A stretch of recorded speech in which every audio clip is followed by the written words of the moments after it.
लोकसभा का चुनाव 5 चरणों का संपन्न हो चुका है और छठे चरण में आप सबको लोकतंत्र के इस महापर्व में सहभागी बनते हुए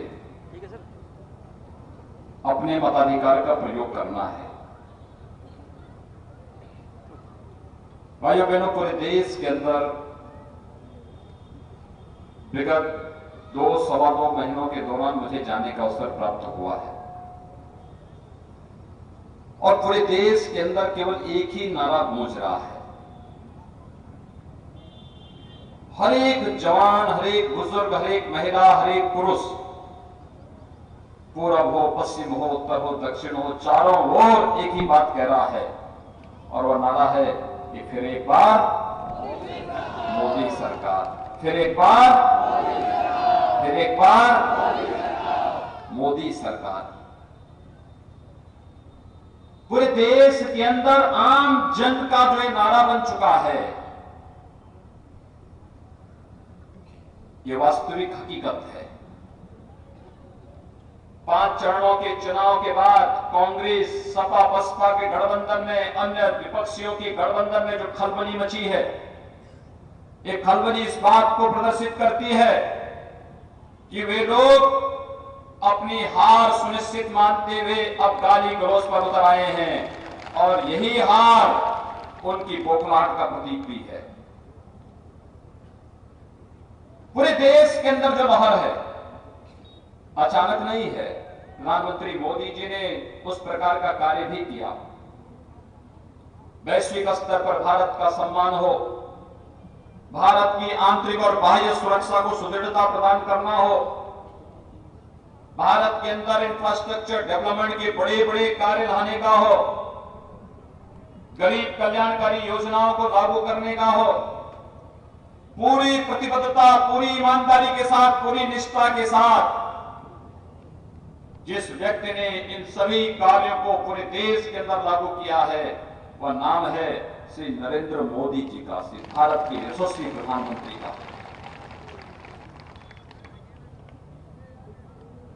कोई कल्पना करता था सिद्धार्थनगर जनपद में भी एक मेडिकल कॉलेज होगा?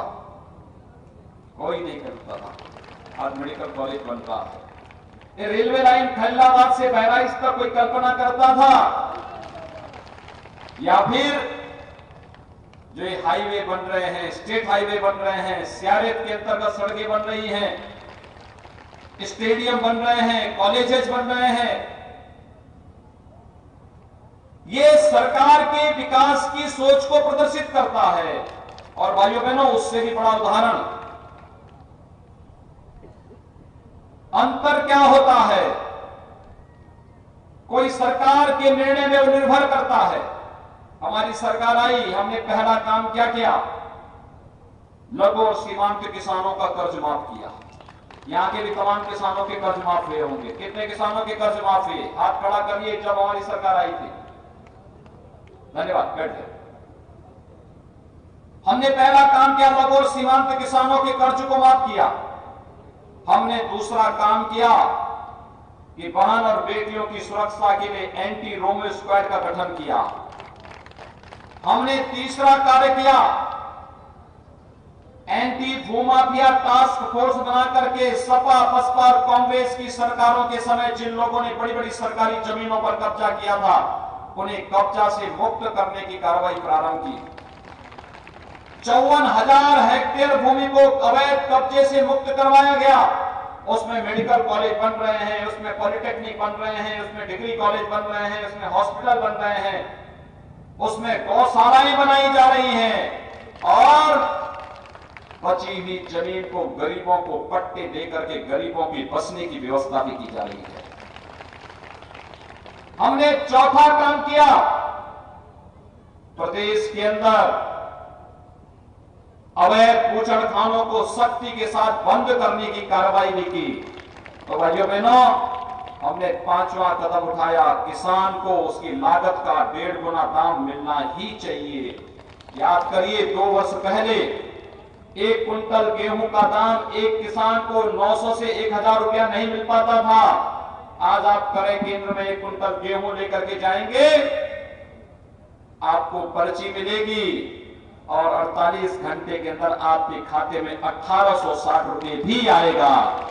ये पारदर्शिता पूर्ण कार्य जिस तरीके से लागू किया गया, हमने बिजली की विसंगति को दूर किया।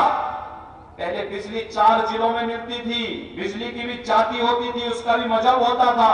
हमने कहा नहीं, उत्तर प्रदेश की 23 करोड़ जनता को बिजली मिलनी चाहिए। कानून व्यवस्था यहां पर कुछ गुंडों और कुछ अपराधियों के हाथों गिरवी रख दी गई थी। हमने कहा गुंडों की जगह, माफियाओं की जगह, समाज विरोधी तत्वों की जगह तो ही होगी, या तो जेल होगी या फिर राम नाम सत्य है की यात्रा, इसके अलावा कुछ नहीं। यह हमारी सरकार का कार्य था। उससे पहले समाजवादी पार्टी थी, सरकार थी, उससे पहले बसपा की सरकार थी। भाइयों बहनों, सपा बसपा की सरकार के समय